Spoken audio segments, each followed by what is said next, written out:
जय हिंद दोस्तों, स्वागत है आपका अपने यूट्यूब चैनल में। आज की इस वीडियो में हम विश्व का इतिहास को कवर करने वाले हैं। बहुत ही महत्वपूर्ण वीडियो है क्योंकि एग्ज़ाम में यहाँ से हर पेपर में क्वेश्चन सेट हुआ है और वो जहाँ से हुआ है उस चीज़ को भी हम डिस्कस करते चलेंगे। जहाँ फंडा या ट्रिक की ज़रूरत होगी वहाँ आपको उसी तरीके से याद कराया जाएगा। सबसे पहले जो आपसे क्वेश्चन पूछा जाए, यदि विश्व में पुनर्जागरण की शुरुआत कहाँ हुई या इसका उदय कहाँ हुआ, तो इटली में, यूरोप का एक देश है इटली। इस इटली में एक फ्लोरेंस नगर है जहाँ से विश्व में, पूरे संसार में पुनर्जागरण की शुरुआत या पुनर्जागरण का उदय माना जाता है। इटली में पुनर्जागरण का जनक कौन था? इस यूरोपीय देश इटली में पुनर्जागरण का जनक यानी कि इसको पैदा करने वाला, इसकी शुरुआत करने वाला व्यक्ति कौन था? तो दांते था। कौन था? दांते। अब दांते की जो रचना है डिवाइन कॉमेडी, ये एग्जाम में पूछी जा चुकी है। अब देखो डिवाइन कॉमेडी, जब आप कॉमेडी सीन देखते हो तो आप क्या फाड़ते हो? वहाँ दांते फाड़ते हो, दांत ही फाड़ते हो। तो डिवाइन कॉमेडी किसकी है? दांते की। आसान है, याद हो जाएगी। मानववाद दर्शन का प्रतिपादक किसे माना जाता है? तो मानववाद दर्शन का जो प्रतिपादक है वो पेट्रोक को माना जाता है। तो मानववाद प्रतिपादक पेट्रोक, मानववाद प्रतिपादक पेट्रोक। एक एक सेंटेंस में आपको याद करते चलना है। आधुनिक राजनीतिक विज्ञान का जनक कौन है? तो आधुनिक राजनीतिक विज्ञान का जनक मैकियावेली है। कौन है? मैकियावेली। इसकी एक प्रसिद्ध पुस्तक है द प्रिंस। कौन सी पुस्तक है? The Prince. और इटली का चाणक्य किसको बोला जाता है? वो भी मैकियावेली को। तो कहीं ना कहीं हम बात कर रहे हैं इटली देश की। तो इटली में ही जागरण की शुरुआत होती है, फ्लोरेंस नगर से। और इटली का चाणक्य कौन है? इटली का चाणक्य कौन है? मैकियावेली है। इसकी पुस्तक एक तो द प्रिंस है, दूसरी पुस्तक है the art of war. The art of war. Chanakya अर्थशास्त्र की रचना की है। भारत में जो चाणक्य है उसने अर्थशास्त्र की नामक एक पुस्तक लिखी है जिसमें उल्लेख मिलता है राजनीति का। किससे संबंधित पुस्तक है? राजनीति से। नाम से लगता है अर्थशास्त्र लेकिन पुस्तक राजनीति की है। तो भारत का यदि पूछे, भारत का मैकियावेली किसे बोला जाता है? तो चाणक्य को बोला जाता है। और इटली का चाणक्य किसे बोला जाता है? तो वो मैकियावेली को बोला जाता है। इसके बाद जो आपको याद रखना है पॉइंट, पुनर्जागरण में चित्रकला का जनक कौन था? जियाटो था। तो चित्रकला जियाटो यानी कि चित्रकला। आप जी पढ़ेंगे इसको, चित्रकला से चित्रकला कर लो, चित्रकला जियाटो। उसके बाद इंपॉर्टेंट पॉइंट, पुनर्जागरण में सर्वश्रेष्ठ निबंधकार कौन था? तो निबंधकार जो होते वो कौन थे? फ्रांसीसी ब्रेकन। कौन थे? फ्रांसीसी ब्रेकन। तो निबंध बिना ब्रेक के लिखते थे फ्रांसीसी ब्रेकन। बाइबिल का जर्मन भाषा में अनुवाद करने वाला मार्टिन लूथर किंग। कौन था? मार्टिन लूथर किंग था। मैडोना का जो चित्र था वो किसने बनाया था? तो राफेल ने बनाया था। तो मैडोना, राफेल जैसे विमान भी है ना, तो डिसॉल्ट कंपनी बना रही है। ऐसे ही मैडोना का चित्र था, बहुत ही फेमस चित्र था। तो मैडोना का चित्र बनाने वाला व्यक्ति कौन था? राफेल था। ये इटली का चित्रकार था। मार्टिन लूथर किंग को ब्लैक गांधी के नाम से जाना जाता है। जीएस के लिए इंपॉर्टेंट है। ब्लैक गांधी किसे बोलते हैं? मार्टिन लूथर किंग को। उसके बाद Mona Lisa the Last Supper. Mona Lisa the Last Supper ये किसके चित्र थे? तो लियोनार्डो विंची ने चित्र बनाए थे। किसने बनाए थे? मोनालिसा द लास्ट सपर का चित्र किसने बनाया था? लियोनार्डो विंची ने। तो विंची भी याद रखेंगे आप, तब भी याद हो जाएगा। Vinci, Mona Lisa, Vinci, Madonna, Raphael. के मैडोना के अब मैं नहीं कुछ भी जो है पढ़ाई का बोझ उठाने वाला, क्योंकि मैं रहा फेल, मैं बार बार हो रहा हूँ फेल। तो Madonna, Raphael, Mona Lisa da Vinci. Mona Lisa da Vinci आप ऐसे याद कर लेंगे। The fall of man the last judgment Michelangelo की पुस्तक है। रोमियो एंड जूलियट ये इंग्लैंड के व्यक्ति विलियम शेक्सपियर की रचना है। रोमियो एंड जूलियट बहुत ही फेमस नाटक भी रहा है रोमियो एंड जूलियट पे। तो किसकी रचना है? विलियम शेक्सपियर की है। इंपॉर्टेंट है, ध्यान रखेंगे। विश्व एकीकरण अभियान में यदि हम बात करें, इटली के एकीकरण का जनक कौन था? तो कौन था? जोसेफ मैजनी या मैथ्सिजनी, जिसके द्वारा यंग इटली की स्थापना 1881 में की गई थी। इम्पोर्टेंट डेट है 1881। यंग इटली की स्थापना जोसेफ मैज़िनी। तो इंसान सेफ कहाँ रहता है? जहाँ यंग लोगों का समूह हो। तो यंग इटली की स्थापना 1831 में जोसेफ ने की थी, जोसेफ मैज़िनी। और इंग्लैंड में इटली एकीकरण की तलवार किसे बोला जाता है? तो गैरीबोल्डी को बोला जाता है। अब तलवार से इंसान कहाँ वार करता है? बॉडी पर, है ना, सॉलिड बॉडी पर। तो इटली की एकीकरण की तलवार गैरीबोल्डी। इसके द्वारा जब तलवार से वार करेंगे बॉडी पर तो लाल लाल खून निकलेगा। तो लाल कुर्ती सेना का गठन किसने किया था? गैरीबोल्डी ने किया था। इटली का बिस्मार्क किसे बोला जाता है? इटली का बिस्मार्क किसको बोला जाता है? काउंट कावर को बोला जाता है, काउंट कावर को। इटली का बिस्मार्क काउंट कावर था। काउंट कावर इंपॉर्टेंट नेम है, ध्यान रखेंगे। काउंट कावर कौन था? इटली का बिस्मार्क। तलवार चली गैरीबोल्डी। जनक कौन है? Joseph Mazzini. यंग इटली की स्थापना 1831 में। जोसेफ मैज़िनी का एक कथन था, यदि समाज में क्रांति लानी है तो क्रांति का नेतृत्व नवयुवकों के हाथ में दे दो। इसीलिए उसने नाम भी क्या रखा संगठन का? Young Italy. ठीक है। उसके बाद जर्मनी का एकीकरण करता कौन था? बिस्मार्क। देखो, इटली का बिस्मार्क, काउंट कावर। जिस प्रकार जर्मनी का एकीकरण किया था किसने? बिस्मार्क ने, उसी प्रकार इटली का एकीकरण किया था काउंट कावर ने। तो इसलिए इटली का बिस्मार्क बोला गया। विलियम प्रथम का सेनापति था कौन? बिस्मार्क। बिस्मार्क द्वारा जर्मनी के एकीकरण के लिए लौह एवं रक्त की नीति अपनाई गई थी, इसलिए इसको बिस्मार्क बोला गया। बिस्मार्क ने रक्त और लौह की नीति अपनाई थी। भारत का बिस्मार्क किसे बोलते हैं? इंपॉर्टेंट है, सरदार वल्लभ भाई पटेल को बोला जाता है, क्योंकि इन्होंने पूरे देश को जोड़ने का काम किया था, सरदार वल्लभ भाई पटेल ने। और बिस्मार्क में रक्त और लौह की नीति अपनाई थी किसने? बिस्मार्क ने। जर्मनी के एकीकरण करता है। जर्मनी के बारे में मोस्ट जो पॉइंट ध्यान रखना है, महत्वपूर्ण व्यक्ति एडोल्फ हिटलर। हिटलर बहुत फेमस व्यक्ति है, कहाँ का है? जर्मनी का है। एडोल्फ हिटलर के द्वारा नेशनल सोशलिस्ट पार्टी की स्थापना की गई थी। नेशनल सोशलिस्ट पार्टी की स्थापना की गई थी। और इसके हिटलर के द्वारा एक नारा, एक राष्ट्र एक नेता, एक राष्ट्र एक नेता का जो नारा था वो किसने दिया था? हिटलर ने। बोलते थे कि हिटलर बहुत तानाशाही व्यक्ति था, राजनीति में बहुत आगे था। एक राष्ट्र एक नेता का नारा दिया। अब जो एडोल्फ हिटलर थी, इसकी आत्मकथा का नाम माई कैंप, यानी कि मेरा संघर्ष। माई कैंप या माई कीप भी मिलता है कहीं पर। तो इसका अर्थ क्या था? मेरा संघर्ष किसकी रचना थी? हिटलर की। तो हिटलर, अब जो हिट करने वाला व्यक्ति होगा उसी का तो संघर्ष चलेगा। हिटलर मेरा संघर्ष यानी कि माई कीप। इसका उपनाम था फ्यूरर। हिटलर का उपनाम क्या था? फ्यूरर। और इसने जो आत्महत्या की थी वो 30 अप्रैल 1945 को की थी, जब सेकेंड वर्ल्ड वॉर ख़त्म हो जाता है।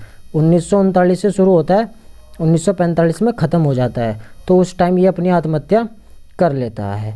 अब फ्रांस की जो राज्य क्रांति है, इससे क्वेश्चन पूछा जा चुका है, इम्पोर्टेंट है, ध्यान से समझेंगे। जो फ्रांस की राज्य क्रांति है, इस राज्य क्रांति में सामंती व्यवस्था थी। जैसे भारत में सामंत चलते थे, एक दूसरे राजा के अधीन होते थे, तो इसमें भी सामंती व्यवस्था थी। यदि आपसे पूछे कि निम्न में से किस देश में सामंती व्यवस्था थी, तो फ्रांस में थी। फ्रांस के समय यदि हम बात करें, 14 जुलाई 1789 को फ्रांसीसी क्रांति होती है। कब होती है? 14 जुलाई 1789। डेट ध्यान रखेंगे, 14 जुलाई 1789। तो इसमें 14 जुलाई को राष्ट्रीय दिवस मनाया जाता है।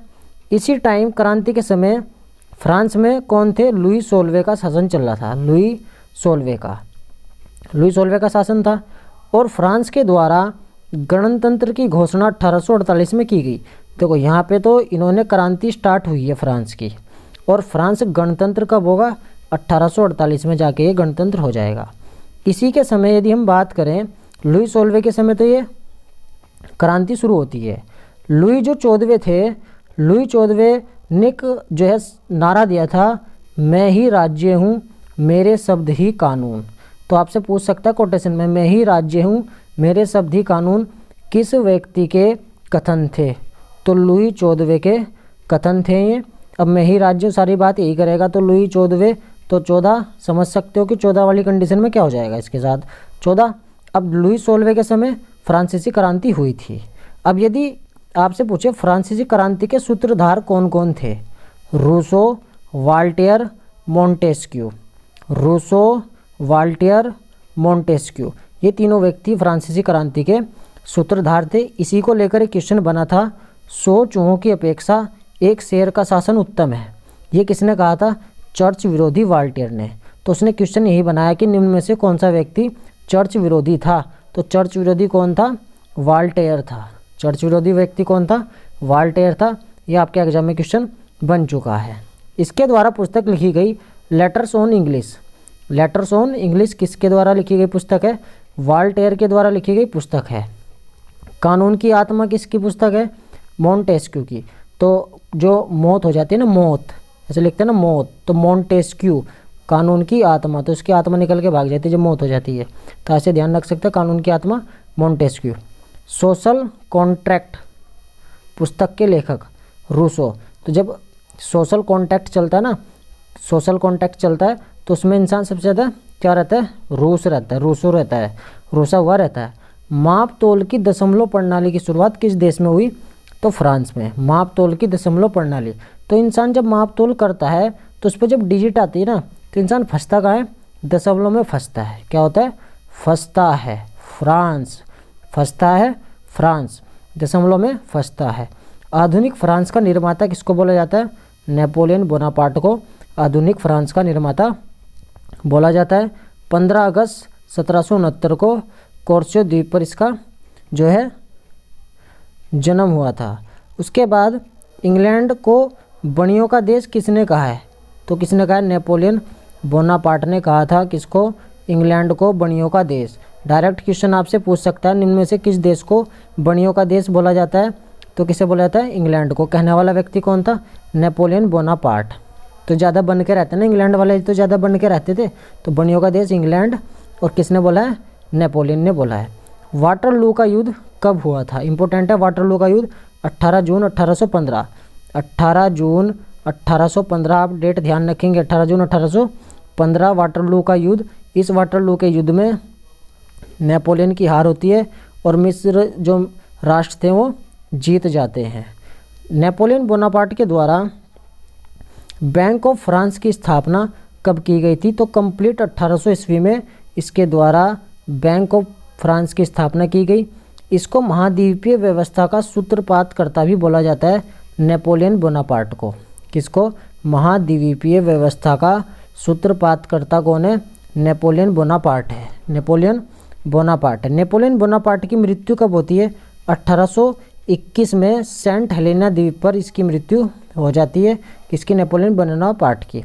फ्रांसीसी क्रांति की देन किसे बोला जाता है? इंपोर्टेंट हो सकता है। समानता, स्वतंत्रता, बंधुता किस क्रांति की देन थी?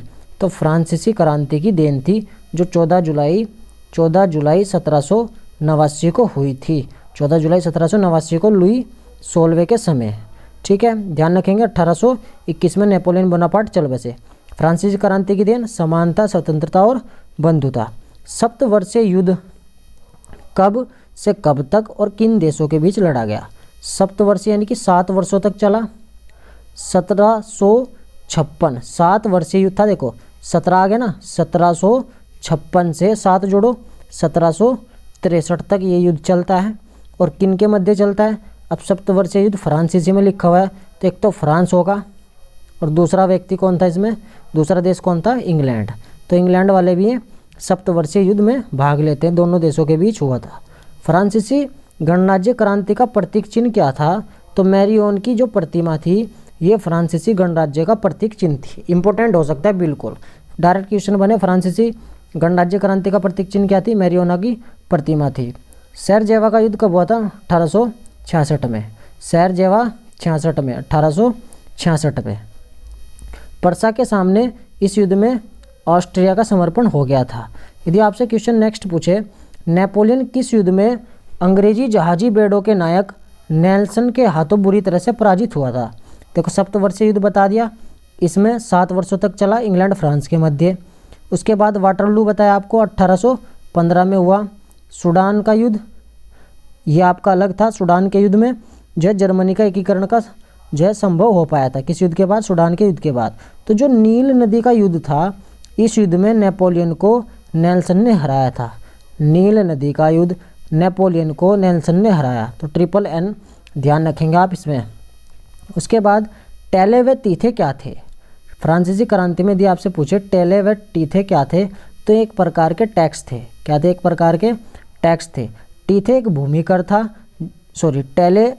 टेले एक भूमिकर था और टीथे एक धार्मिक कर था जो चर्च को देना होता था। तो यदि आपसे पूछे निम्न में से कौन सा कर चर्च को देना होता था? टीथे नामक कर चर्च को देना होता था। फ्रांसीसी क्रांति के समय मुद्रा क्या थी? तो लिब्रे यहाँ की मुद्रा थी। नेपोलियन के कानूनों का संग्रह क्या था? मैन ऑफ डेस्टिनी किसको बोलते हैं? नेपोलियन को।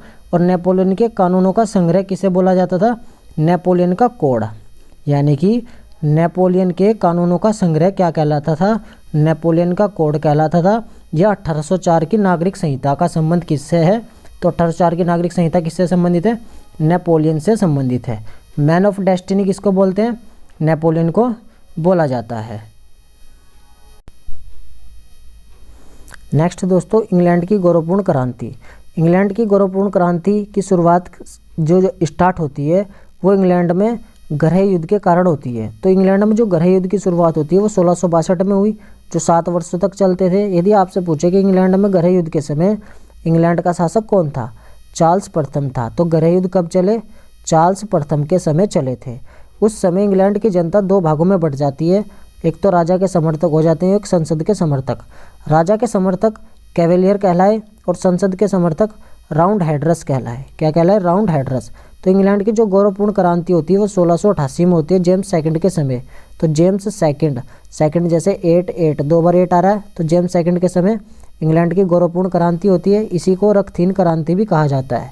यदि आपसे पूछे गुलाबों का युद्ध कहाँ हुआ था, तो इंग्लैंड में होता। तो इंग्लैंड के लोग गुलाब बहुत पसंद करते हैं ना, रेड रोज, तो इंग्लैंड में हुआ था।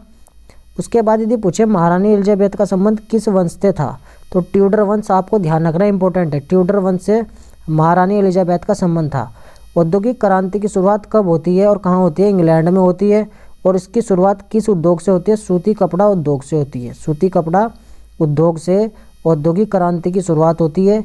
इंग्लैंड का जो प्रतिद्वंदी था औद्योगिक क्रांति में वो कौन सा देश था? जर्मनी था। कौन सा देश था? जर्मनी। उपनिवेशी सेना के सम्मुख आत्मसमर्पण करने वाला ब्रिटिश सेनापति कौन था? कॉर्नवालिस था। नेक्स्ट वीडियो में हम अमेरिका स्वतंत्रता संग्राम, प्रथम विश्व युद्ध, द्वितीय विश्व युद्ध को आसान तरीके से डिस्कस करेंगे। Thank you.